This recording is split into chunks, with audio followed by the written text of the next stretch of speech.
రాయచోటిలో media సమావేశంలో మాట్లాడుతున్న ఆంధ్రప్రదేశ్ రాష్ట్ర రవాణా యువజన క్రీడా శాఖ మంత్రివర్యులు మండిపల్లి రాంప్రసాద్ రెడ్డి గత 15 రోజుల నుంచి మాజీ శాసనసభ్యుడు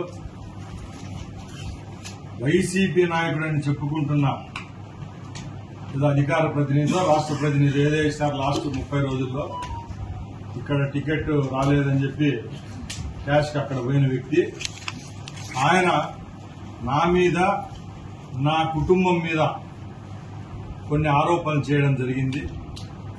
ఆరోపణలను ఒక మంత్రిగా కాకుండా స్థానిక శాసనసభ్యునిగా రాయచోటి ప్రాంతంలో పుట్టిన బిడ్డగా గత 40 సంవత్సరాలుగా రాజకీయ కుటుంబంలో ఉన్న నేను, మా తండ్రి గారైతేనేం మా సహోదరుడు అయితేనేం ఇదే రాయచోటి నుంచి శాసనసభ్యులుగా ఎన్నికైనా ఇప్పుడు చెప్పుకునే ఆయన రాయచోటి కేర్ ఆఫ్ అడ్రస్ లేని ఆయన ఒక నియోజకవర్గాన్ని తుంటలుగా వేస్తే 2 మండలాలు ఇక్కడ వచ్చి కలిస్తే 15 సంవత్సరాలు తెలుగుదేశం పార్టీ ఇన్ఛార్జిగా ఉంటూ తెలుగుదేశం అధికారంలో ఉన్నప్పుడు కూడా ఒక సూడో ఎమ్మెల్యే లాగా, అంటే ఒక పార్టీ అధికారంలో ఉండి శాసనసభ్యుడిగా ఓడిపోతే ఒక ఇన్ఛార్జి పదవి ఇస్తారు.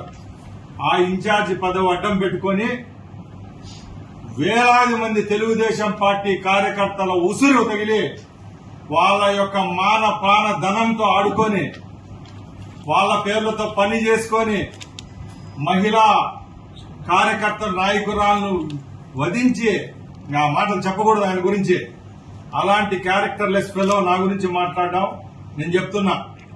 20 సంవత్సరాల నుంచి ఏ రోజు అధికారం ఉండే పార్టీలో లేను నేను.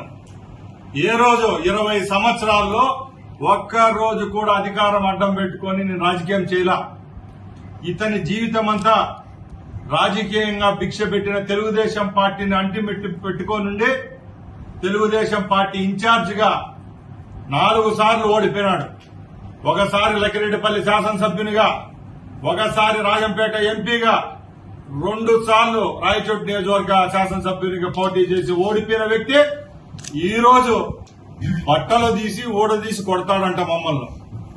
ఎప్పుడు మీరు అధికారంలోకి వచ్చేది? ఇంకా భ్రమలో ఉన్నావా?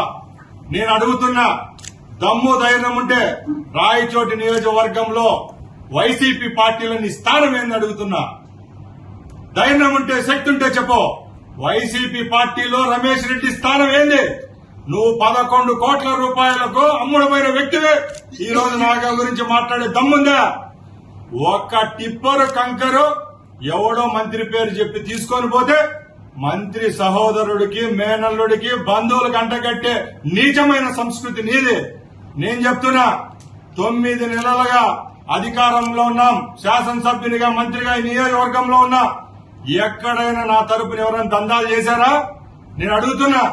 ఈ రోజు నేను మట్టి అమ్ముకుంటా అన్నావు, ఇసుక అమ్ముకుంటున్నా అంటున్నావు, అలాగే కంకర అమ్ముకుంటున్నా అన్నావు. నీకు దమ్ము ధైర్యం ఉంటే ఈ రోజు రాయచోటి ప్రాంతంలో 11 క్రషర్లు ఉన్నాయి. నేను చెప్తున్నా, ప్రమాణం చేస్తా వచ్చి ఎవరన్నా రాంప్రసాద్ రెడ్డి కప్పం కట్టమన్నాడేమో నువ్వు చెప్పించగలవా అని అడుగుతున్నా. ఆ రోజు నువ్వు ఒక ఇన్ఛార్జిగా ఉంటే చిన్న చితక నాయకుల పేర్లతో వర్కులు పెట్టి వాళ్ళను ఎండకు జేసీబీలు పెట్టి వర్కులు చేస్తే బిల్లులు నీ చెంచాగాల పేరుతో నీరు చెట్టు పనులు తీసుకుని ఆ డబ్బులు బొక్కింది నువ్వు కదా అని అడుగుతున్నా. ఈ రోజుకి ఛాలెంజ్ చేస్తున్నా. గౌరవ ముఖ్యమంత్రి చంద్రబాబు నాయుడు గారు తెలుగుదేశం పార్టీ కార్యకర్తలు నష్టం పోయినారని 2014-19 మధ్యలో పనులు చేసిన వాళ్ళకి బిల్లులు వస్తామంటే ఈ రోజు ఆ రోజు నువ్వు చేసుకున్న వర్కులు కూడా ఎవరైతే తెలుగుదేశం పార్టీలో ఉన్న కార్యకర్తలను నువ్వు రాయబారాలు పంపి ఆ బిల్లు నాకు ఇవ్వండి అని అడగలేదని అడుగుతున్నా. అంతే తప్పగా మా మీద నిందలేయడం పెద్ద గొప్ప కాదు. ఈ రోజు రాయచోట్ల రౌడీజం అంటున్నావు. నేను ఒకటే చెప్తున్నా, నువ్వు 8 నెలల తర్వాత ఈ పార్టీలో ఉన్నావు, వైసీపీలో. ముందంతా నీకు రౌడీజం కనపడలేదా? ఆ రోజు నీ వీడియోలో ఎన్నికది. ఆ రోజు నువ్వేం చెప్పావు? జగన్ గురించి ఏం చెప్పావు? ఇక్కడ స్థానిక శాసన సభ్యుల గురించి ఏం చెప్పావు? ఆ రోజు ఒకటి, ఈ రోజు ఒక నీతి అని నేను అడుగుతున్నా. ఈ రోజు నిజమైన పార్టీ అధికారంలో ఉంది, న్యాయపరంగా మేము పాలిస్తున్నాం కాబట్టి రౌడీ షీటర్లు ఎవరైతే ఉన్నారో వాళ్ళందరినీ నిన్న చేతులకు బేడీలు వేసి టౌన్ లో తిప్పామా లేదా అని అడుగుతున్నాం. ముఖ్యంగా మేము ఒకటే చెప్తున్నాం, ఈ రోజు నువ్వు ప్రెస్ మీట్లు పెట్టినప్పుడు నిన్న మొన్న నీ పక్కన కూర్చున్న రౌడీ షీటర్లు కాదని మేము అడుగుతున్నాం. అంతే తప్పక మా గురించి ఏమన్నా మాట్లాడితే, మా కుటుంబం గురించి ఎక్కడన్నా మాట్లాడితే సహించే ప్రసక్తే లేదని తెలియజేసుకుంటున్నాం. ఒకటే చెప్తున్నా, ఏదైనా నీకుంటే న్యాయపరంగా మా పైన చర్యలు తీసుకో. అంతే తప్పక నువ్వు ప్రెస్ మీట్ రాత్రి 12కు పొద్దున్న 10 గంటలకు ప్రెస్ మీట్ పెట్టి మా గురించి కామెంట్ చేస్తే రాయచుట్లు తిరగలేవని చెప్తున్నా. ఎందుకంటే ఈ రోజు నా మీద 2 అభియోగాలు పెట్టాడు ఆయన. 12 కోట్ల రూపాయలు ఆయన క్రషర్ మీద ఫైన్ వేయించాడంట మంత్రి పెత్తనం ఎంతవరకు ఉంటుందండి? ఒక 2 లక్షలు 3 లక్షలు 4 లక్షలు ఫైన్ వేయించే శక్తి ఉంటుంది. నేను మైన్స్ మినిస్టర్ కాదు. నువ్వు గత 10 సంవత్సరాలు ఎప్పటి నుంచి అయితే క్రషర్ పెట్టావో, అక్రమంగా మైనింగ్ చేస్తే ఈ రోజు రాష్ట్రంలో అలాంటి వాళ్ళందరినీ తాటి తీసేదానికి ఎన్ఫోర్స్మెంట్ ఒకటి పెడితే గవర్నమెంట్, ఆ ఎన్ఫోర్స్మెంట్ వాళ్ళు నీ మీద 12 కోట్ల ఫైన్ రాస్తే అక్కసుతో అది నేను వేయించినానని ఈరోజు చెప్పుకుంటున్నావు. అలాగే ఇతను చెప్తున్నది ఒక అబద్ధం చెప్తున్నాడు. ఏదైతే వర్క్ ఆయనకు వచ్చింది అక్కడ కంకర తోలితే మా మనుషులు ఎత్తుకొని పోయినారని చెప్తున్నారు. ఒకసారి గమనించండి, మీ అందరికీ ఈ పేపర్ కూడా ఇచ్చా. గత వారం రోజుల ముందు NHE ఎవరైతే ఉంటారో ఆయనే వీళ్ళకి లెటర్ ఇచ్చారు.